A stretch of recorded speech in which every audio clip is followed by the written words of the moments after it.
Hola familia Palacios, familias de Morelos, buenos días. Les quiero compartir esta gran toma, esta gran mañana que amaneció aquí en la sierra de Huautla. Estamos ya en el camino a Xochipala, como a mitad de camino, pero hay un detalle que quiero compartirles.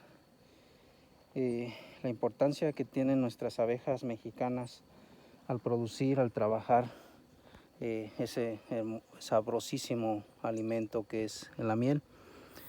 Quiero mostrarles los detalles de qué hace una abeja, cómo trabaja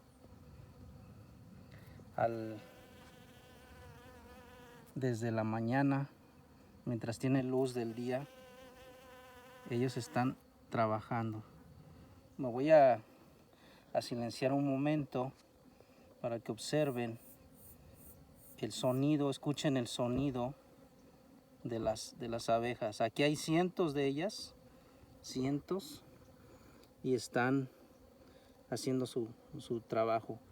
Lo increíble lo que quería que observaran es cómo hasta del pasto obtienen los néctares, ¿sí?